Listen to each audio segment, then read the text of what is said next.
Good morning बच्चों। आशा करती हूँ कि स्वस्थ होंगे, मस्त होंगे और सोशल डिस्टेंसिंग का पालन कर रहे होंगे। और जब भी बाहर निकलना है तो मास्क लगा कर निकलना है। अगर बहुत जरूरी है तभी बाहर निकलना है। पहले मैंने आपको बताया कि जनांकिकी का अर्थ क्या है और जनांकिकी की परिभाषा।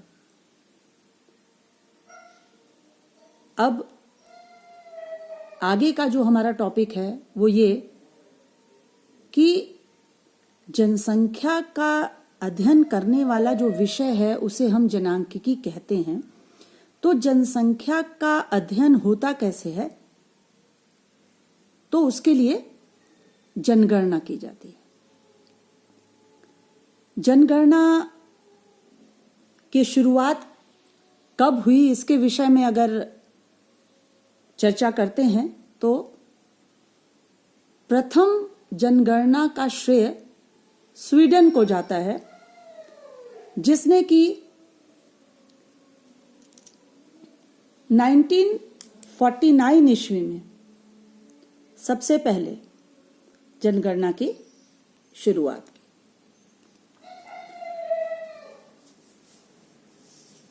भारत में अंग्रेज जब शासन कर रहे थे उस समय जनगणना की शुरुआत हुई थी। तो सबसे पहली जनगणना जो अंग्रेजों के माध्यम से हुई थी वो 1872 में हुई थी। लॉर्ड मायो की, कहीं कहीं मेयो भी लिखा हुआ है, तो लॉर्ड मेयो द्वारा 1872 में सबसे पहले जनगणना की शुरुआत की गई। लेकिन चूंकि यह जनगणना नियमित नहीं थी, व्यवस्थित नहीं थी, इसलिए पहली नियमित जनगणना की शुरुआत 1881 से माना जाता है। लॉर्ड रिपन ने करवाई थी जनगणना। तो नियमित जनगणना की शुरुआत 1881 से हुई और लगातार हर 10 वर्ष पर जनगणना कराई जाती है। संविधान के अनुच्छेद 246 में वर्णित है कि प्रति 10 वर्ष पर जनगणना की जाएगी। अभी जो वर्तमान आंकड़े जो जनगणना के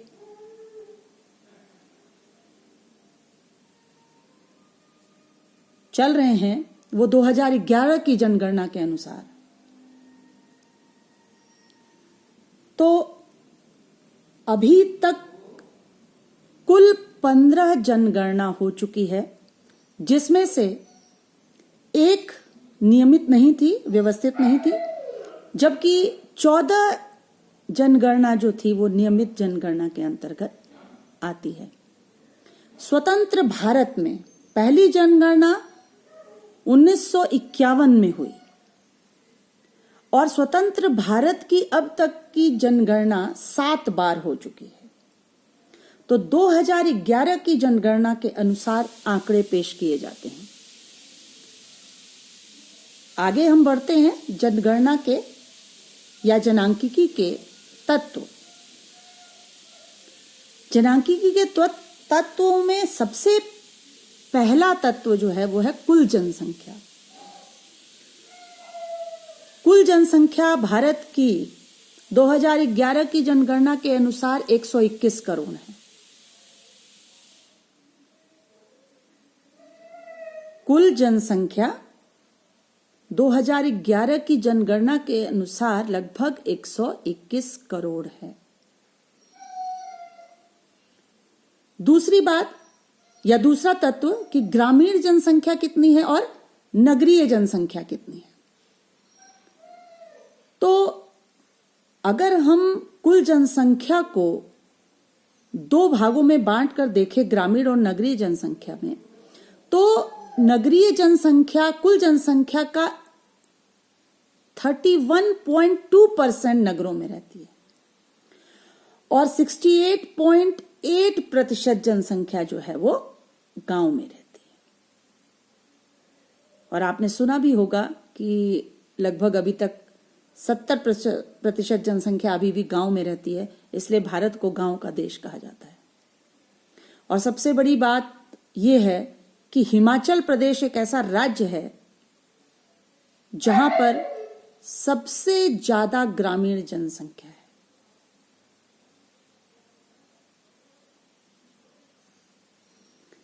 तो दूसरा जो तत्व है ग्रामीण एवं नगरीय जनसंख्या। तीसरा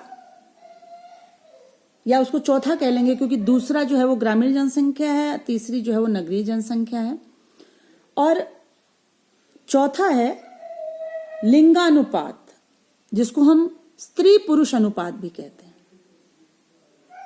लिंग अनुपात, लिंगानुपात या स्त्री पुरुष अनुपात। सबसे पहले ये जानना बहुत जरूरी है कि स्त्री पुरुष अनुपात या लिंग अनुपात होता क्या है। प्रति 1000 पुरुषों की संख्या पर महिलाओं की संख्या को लिंग अनुपात, सेक्स रेशियो या स्त्री पुरुष अनुपात कहते हैं। भारत में स्त्री पुरुष अनुपात 943 है, 943। कहने का तात्पर्य या इसका अर्थ है कि अगर 1000 पुरुष हैं तो महिलाओं की संख्या उस 1000 पुरुषों पर कितनी है? 943।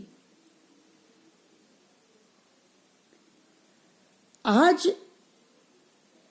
स्त्री पुरुष अनुपात बहुत तेजी से जो घट रहा है उस पर हमारी सरकार भी बहुत चिंतित है। हरियाणा जैसा राज्य जहां पर सबसे कम स्त्री पुरुष अनुपात है,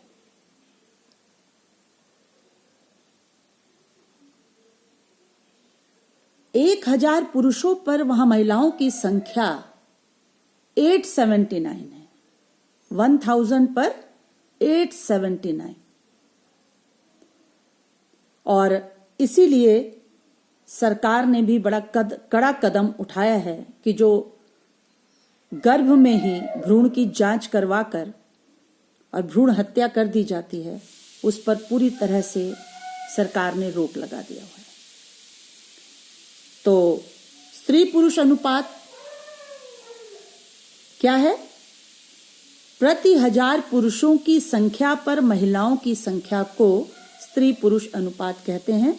2011 की जनगणना के अनुसार स्त्री पुरुष अनुपात 943 है, 943 है। उसके बाद साक्षरता की बात आती है। साक्षरता, सबसे पहली बात कि साक्षर कौन है? वो व्यक्ति जो किसी भाषा को लिख एवं पढ़ सकता है, थोड़ा सा भी वो अक्षर को पहचानता है या थोड़ा सा भी लिख लेता है तो ऐसे व्यक्ति को हमारे यहां साक्षर माना जाता है। तो साक्षरता की बात है कि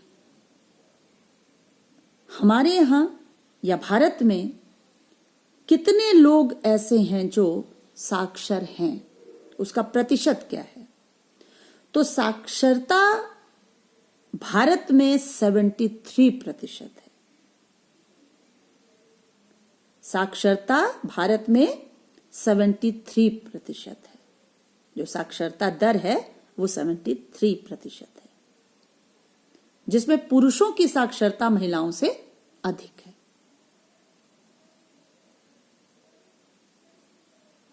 छठा, जनसंख्या घनत्व। जनसंख्या घनत्व का पहले अर्थ समझना होगा। प्रति वर्ग किलोमीटर में रहने वाले व्यक्तियों की संख्या को जनसंख्या घनत्व या जनघनत्व कहते हैं।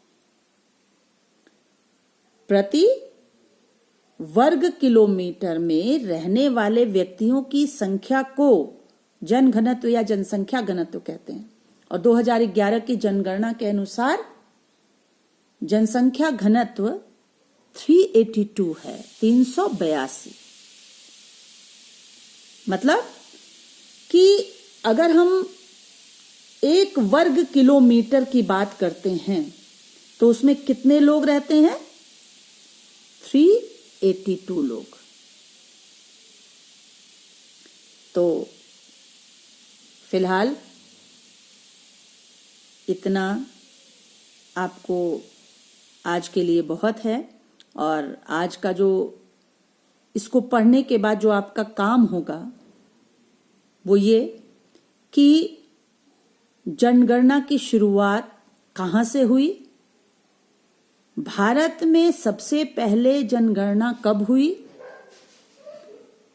स्वतंत्र भारत की पहली जनगणना कब हुई,